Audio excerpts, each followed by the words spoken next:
ஒரு காட்டுல ஒரு பழைய மண்டபத்துல ராத்திரி 2 பேரும் மாட்டிக்கிட்டான். பழைய காலம். ராத்திரி சாப்பிடலான்னு 2 பேரும் சாப்பாடு பொட்டலத்தை பிரிச்சான். அவருங்க கிட்ட ஒருத்தன்ட்ட 5 சப்பாத்தி இருந்தது, ஒருத்தங்கிட்ட 3 சப்பாத்தி இருந்தது. சாப்பிடலான்னு அந்த பொட்டலத்தை பிரிச்சு அவன் 2 பேரும் பிளான் பண்ணி பொட்டலத்தை பிரிக்கிறான். ஒரு பெரிய பணக்காரர் ஓடியாந்தாரு. ஓடி வந்தாரு ஒரு கோடீஸ்வரர். அவரும் வழியில மாட்டிக்கிட்டார். ராத்திரி இந்த காட்டுல மாட்டிக்கிட்டாரு. பிரதர் பிரதர் பிரதர் பிரதர், நான் பசியில இருக்கேன், ஆனா நான் ஒன்னும் எடுத்துட்டு வரல, பணம் வச்சிருக்கேன், நீங்க கேட்டா எவ்வளவு நாள் நான் பணம் கொடுப்பேன், ஆனா சாப்பிடணும், எனக்கு நீங்க ஹெல்ப் பண்ணாதான் இப்ப நம்ம சாப்பிட முடியும் அப்படின்னு. சார் பணம் எல்லாம் வேணாம் சார், சாப்பாட்டுக்கு பணமா இருக்கிறத ஆளுக்கு பங்கு வச்சு சாப்பிடுவோம். 8 சப்பாத்தி இருக்கு, 3 பேர் உட்காந்துருக்கான், ஆளுக்கு 3ன்னு பிரிக்க முடியாது. ஏன்னா இப்ப 8 பேர் 8 சப்பாத்தி, 3 பேருக்கு எப்படி பிரிக்கிறது? உடனே இந்த வந்தா இருப்பாருங்க எது பசியில, அவர் யோசனை சொன்னார். ஒவ்வொரு சப்பாத்தியுமே 3 துண்டா போட்டுடலாம். ரைட்டு, 8 3 24 ஆயிடுது. ரைட்டு, ஆளுக்கு 8 துண்டு சாப்பிட்டா எல்லாரும் ஈக்குவலா சாப்பிட்ட மாதிரி ஆயிடும். கரெக்ட். பிரிச்சாங்க. 8 3 24 எல்லாம் சாப்பிட்டாங்க. சாப்பிட்டுட்டு படுத்துட்டாங்க.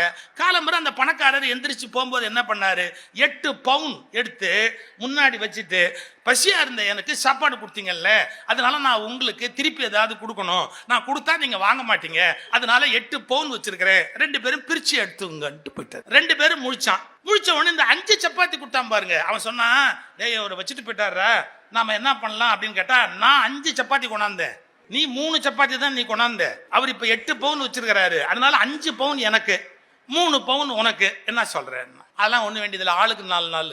ஏன் சொல்ற? அதெல்லாம் இல்ல, அவர் 8 பவுன் வச்சு பிரிச்சுக்கங்கன்னாரு, நீ நானும் 2 பேர் இருக்கிறோம், ஆளுக்கு 4 நாள் தான் நியாயமா பிரிக்கிறதுக்கு சமம், நான் நியாயமா பிரிச்சுக்கலாம். நான் சொன்ன கேளு, நான் 5 சப்பாத்தி கொண்டாந்தேன், நீ 3 தான் கொண்டாந்த, ஒரு நியாயம் வேணாமான்னா. அவன் சொன்னா, 2 பேர் இருக்கிறோம், 8 பவுன் இருக்கு, 4 நாளா பிரிச்சுக்க வேண்டாமா, ஒரு நியாயம் வேண்டாமான்னு.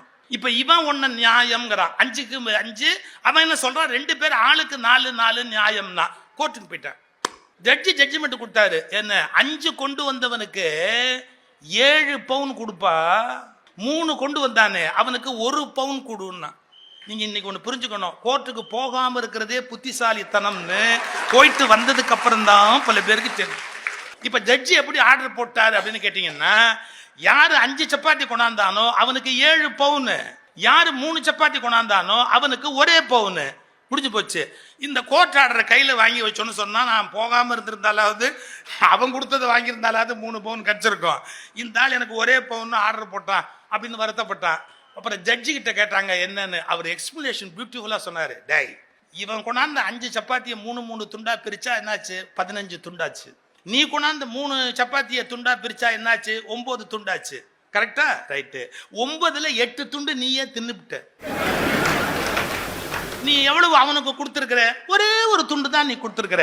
அவன் கொண்டாந்து 5ல அவன் 8 தின்னது போக 7 துண்டு அவனுக்கு கொடுத்துருக்கிறான். அவன் 8 பவுன் கொடுத்தா 7 துண்டு கொடுத்தவனுக்கு 7 பவுன், 1 துண்டு கொடுத்தவனுக்கு 1 பவுன்.